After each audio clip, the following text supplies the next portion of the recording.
From Texas. Thank you, Mr. Speaker. On October 7th, over 2,000 Hamas terrorists invaded Israel and brutally murdered over 1,400 people. The images from this gruesome attack will haunt us for eternity. The beheadings, families being burned alive, women who were raped and slaughtered, one of whom dragged through the streets of Gaza. I was in one of the kibbutzes right on the border of Gaza just last year, meeting with members of the community. I saw their daycare center and the children who were there. That very same kibbutz, Mr. Speaker, was overrun by 70 Hamas terrorists. Many of the residents whom I met were slaughtered, but most viciously the babies and the children I visited in the daycare center were slaughtered, shot to death, beheaded, and burned alive. And reports are that a pregnant woman was forced to watch as they cut her baby out of her womb, killing her child before they killed her. On December 7th, 1941, in response to the bombing at Pearl Harbor, President Roosevelt said it was, quote, a date which will live in infamy. So too will October 7th, 2023.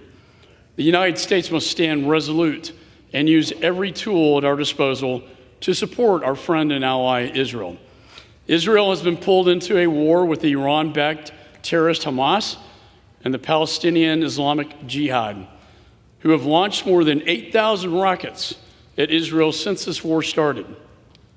We know that Iran has historically provided around $100 million a year in support to Hamas and the Palestinian Islamic Jihad and other Palestinian terrorist groups. Hamas also generates hundreds of millions of dollars every year from its secret international investment portfolio. These accounts help fund Hamas's terrorist infrastructure. They pay for its elaborate 500-mile tunnel network, 500 miles of tunnel, and for the rockets being fired into Israel. This bill takes aim at Iran's support for Hamas and makes it clear that banks cannot facilitate the toxic relationship between the largest state sponsor of terror and its proxies. Unfortunately, the media seems to have forgotten that for years Hamas has profited off of innocent people, prioritizing rocket production over supporting the basic needs of their own people, exacerbating suffering. I want to thank my colleague, Mr. Mast, who also served in the IDF with distinction, for introducing this important piece of legislation. We need every tool at our disposal to restrict Hamas and other Palestinian terrorists access to financing and hold the countries enabling them to account. So I urge my colleagues to join me in voting for this bill, and I reserve the balance of my time. The gentleman from Texas reserves. The gentleman from Illinois is recognized. Thank you, Mr. Speaker. I rise in support of H.R. 340, and I yield myself as much time as I may consume. The gentleman is recognized. Hamas has, since its inception, been a military and political entity dedicated to the destruction of Israel. Rather than addressing the needs of the Palestinian people, Hamas has furthered their suffering and has destabilized the Gaza Strip. Rather than building schools, industries, and public infrastructure to lift up their own people, Hamas has built a terrorist army and a network of sophisticated attack tunnels to destroy Israel and kill Jews. The group has terrorized its people rather than govern, uses Palestinian civilians as human shields, and has terrorized its own population and that of Israel. Since 2007, when Hamas violently seized governing control of the Gaza Strip, it has launched tens of thousands of rockets targeting Israeli cities and towns, from hospitals, schools, and Palestinian neighborhoods in Gaza. It has conducted countless terrorist attacks, engaged in hostage-taking, and tortured its own, the Palestinian people. The State Department first designated Hamas as a foreign terrorist organization in 1997. The EU and other Western countries have done the same. Passage of this legislation today will provide more tools for this and future administrations to hold Hamas accountable for its terrorism and brutality. While Hamas leaders don't have financial assets in the U.S., new sanctions have been unveiled by the Biden administration in recent days that will increase pressure on some of the countries that host them. With this legislation before us, the United States will now be able to penalize third parties who provide assistance to Hamas. While we desire to put more pressure on Hamas, we want to make certain that American and partner NGOs and governments are still able to assist the people of Gaza and their humanitarian needs. The waiver present in this legislation, while strict, will allow that assistance to continue. Hamas's reign of terror must end. It is our only chance at a lasting peace.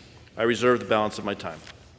The gentleman from Illinois reserves. The gentleman from Texas is recognized. Mr. Speaker, I yield 3 minutes to the gentleman from Florida, Mr. Massa, Chairman of the Foreign Affairs Subcommittee on Oversight and Accountability and the author of this bill. I thank you, Mr. Chairman. The gentleman from Florida and my fellow veteran is recognized for 3 minutes. Thank you to the submariner up front. It's a special kind of service, no doubt about it. I thank the chairman for his work on this legislation, for helping to bring it to the floor, and for his work in helping to make sure that in this body, when those of us that are in here say never again in support of Israel and the Jewish state, that it's something that we are doing everything possible to make sure that never again is the truth. And you might ask, what can this bill, what can this do in support of never again, and why? And the why on it is very simple, because October 7th didn't happen for free. October 7th didn't happen without planning. October 7th didn't happen without delivery of arms from multiple nations. October 7th didn't happen without the intelligence from multiple nations and non-government organizations and individuals. This happened as a result of a great deal of all of the above. This bill is specifically about sanctions, about making sure that we can get to the individuals or the states or the government agencies or the non-government agencies or the companies that enabled October 7th to happen. That we cut off the material support, whether that's money or equipment or something that we might label here in Washington as a dual-use item, from making it to the Gaza Strip or the West Bank or to into the hands of Hezbollah or somewhere else, from making sure that we cut off the technological support, whether it's intelligence or literally software or hardware or arms of propaganda, whether we're cutting off the financial support, the terror financing, the transactions, those that are engaging with the literal perpetrators of terrorism, doing it by blocking and freezing assets and funds, providing travel restrictions, export restrictions, financial sanctions so that they can't use our banks or financial institutions, and the list goes on. That's the work that has to be done within these walls to make sure that we can say never again. That's the work that we can do in here to make sure that October 7th doesn't happen again, and it's the work that we have to do in passing this bill to make sure that we do everything possible to prevent the kind of terrorism, the barbaric acts that the chairman spoke so eloquently about and so vividly about. So it's in that I ask my colleagues to rise in support of this bill, join us, vote unanimously in support of this bill, and I yield you, Chairman, the remainder of my time.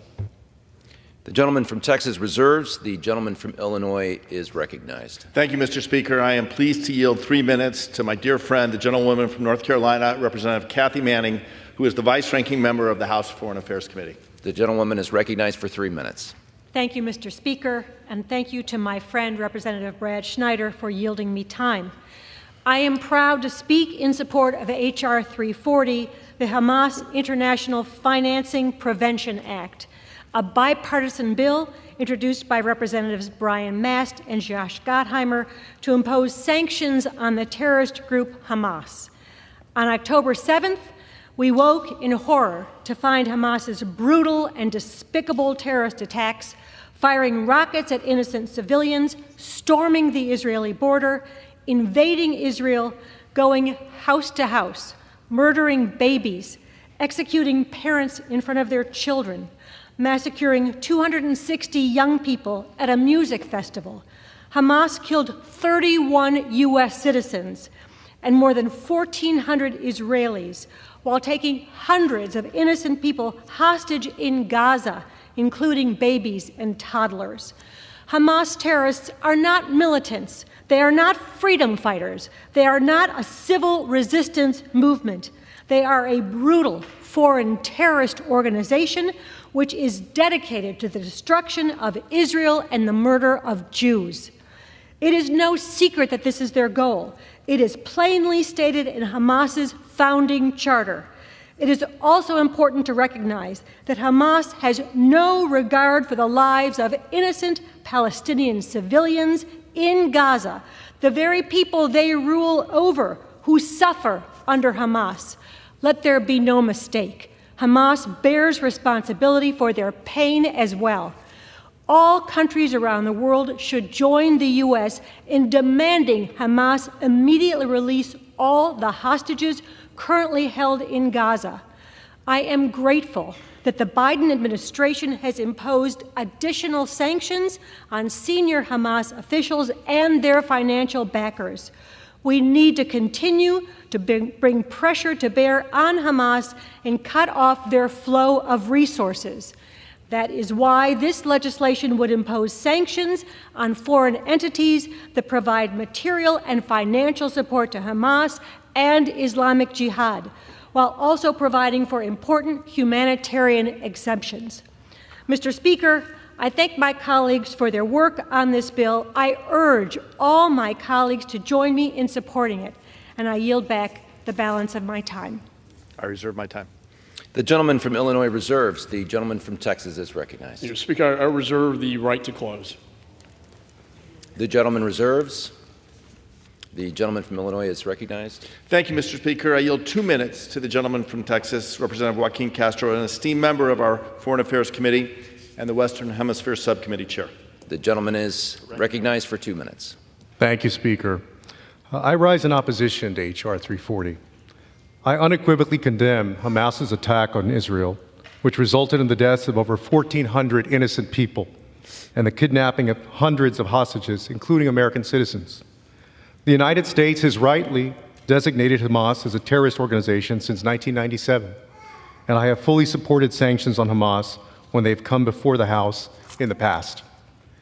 But there is a distinction between Hamas and the innocent Palestinians it holds captive in Gaza, and we must legislate with that understanding. And our efforts to hold Hamas accountable must not come at the expense of those innocent civilians. As originally written, this bill included a broad humanitarian exemption that would have protected the provision of food, medicine, and other life-saving supplies into Gaza. The State Department and the Treasury both supported that exemption, which aligned with the Biden administration's goals to weaken Hamas without causing undue civilian suffering and deaths. Unfortunately, the primary sponsor of H.R. 340 offered an amendment during committee markup that removed that exemption, replacing it with a case-by-case waiver that will impede the delivery of humanitarian aid into Gaza. At times here, we need to speculate about the motivations behind specific legislation and legislative decisions. In this case, however, it's part of the committee record. The bill sponsor said, and I quote, that he believes, quote, any assistance should be slowed down, and argued that no one can distinguish between innocent Palestinians and Hamas. The situation in Gaza is incredibly dire and becoming more so by the day, which is why President Biden has worked to secure the delivery of humanitarian assistance to Gaza and requested funding to support those efforts. The decision to intentionally remove this provision was a choice to hurt people in Gaza who are not responsible for this conflict. The gentleman's time has expired. I request 30 more seconds. I'm happy to yield 30 additional seconds. The chair recognizes for another 30 seconds. Thank you, Speaker. If the humanitarian exemption that was originally in this bill was restored, I would fully support H.R. 340. But I cannot, in good faith, support a bill that amounts to intentional collective punishment against the people of Gaza, nearly half of whom are children. For this reason, I urge the House to vote no, and I yield back. Mr. Speaker, I reserve the balance of my time. The gentleman from Illinois reserves. The gentleman from Texas is recognized. Mr. Speaker, I yield 2 minutes to the gentleman from Arkansas, Mr. Hill, a member of the Foreign Affairs Committee. The gentleman from Arkansas is recognized for 2 minutes. I thank the Speaker, I thank Chairman McCall, and I certainly thank my friend from Florida, Mr. Mast, for offering this important Bill H.R. 340, the Hamas International Financing Prevention Act. I serve, in addition to my work on the Foreign Affairs Committee, I serve on the House Financial Services Committee, and for my time in Congress, have been on our task force and subcommittee over those years on terror and illicit finance. And today, once again, we come to this House floor to tackle a new form of illicit finance. I think it was shocking to a lot of people in America to read in the Wall Street Journal that Hamas is now using digital assets in order to raise funds and move money around. And just as we tackle illicit charitable use, illicit cash use, illicit bank use, this committee is dedicated to tackling this new form of escaping our Anti-Money Laundering, Bank Secrecy Act laws in order to fund terror. So I expect all of my colleagues to be together, working together to pass this bill and, in fact, stand up against this new form of terror finance by using digital assets. We look forward to working on that issue in both the Financial Services Committee and the Foreign Affairs Committee, and I congratulate the gentleman from Florida for his leadership. I yield back. The gentleman from Texas reserves. The gentleman from Illinois is recognized. We have no more speakers and are ready to close. The gentleman from Texas is recognized. Speaker, I yield an additional 3 minutes to my good friend from Florida, Mr. Mast. Thank you, Mr. Chairman. The gentleman is recognized for 3 minutes. I want to address some of the comments that were brought up about the bill and exemptions that do not exist. And I think it's important to recognize there are some exemptions. There are exemptions for food and medicine. Those exemptions exist. But there are not exemptions for pieces of equipment that might be considered dual-use items that were used to, say, knock over the barricades and the fences and the barriers that were preventing the Palestinian terrorists from making it into Israel. There are not exemptions to, say, allow those kind of pieces of equipment that might come in under agricultural exemptions in this bill. Why? Because they can be dual-use items. That's a reason to not have them. And, I think when we look at this as a whole, I would encourage the other side to not so lightly throw around the idea of innocent Palestinian civilians, as is frequently said. I don't think we would so lightly throw around the term innocent Nazi civilians during World War II. We're going to speak later about a bill related to Palestinian education and the fact that in their schools run by the Palestinian Authority, not Hamas, not Palestinian Islamic Jihad, not Al-Aqsa Martyrs Brigade, not Lion's Den, not any of the other groups, run by the Palestinian Authority, the anti-Semitic teachings that they put within their own schools, right? The list goes on of the examples we could give of what somebody might just call a rank-and-file Gazan or a rank-and-file person in the West Bank or just a Palestinian that maybe they don't say falls under that name of Hamas or Palestinian Islamic Jihad, but by any classical definition would absolutely be considered a terrorist, somebody that in the last couple weeks had been conducting kidnappings, murders, brutality that is nearly unspeakable. So again, as we look at this and what kind of exemptions should and should not exist, I would ask that it be looked at through that lens that, there's not this far stretch to say there are very few innocent Palestinian civilians. I haven't seen the videos of the innocent Palestinian civilians that were out there trying to protect the Israelis, that were out there trying to stop the attacks, trying to get the captives returned instead of being taken into tunnel systems. And so look at that as well when we think about the equipment, whether agricultural or otherwise, that might be put in the hands of those terrorists. Thank you, Mr. Chairman. Gentleman from Texas reserves.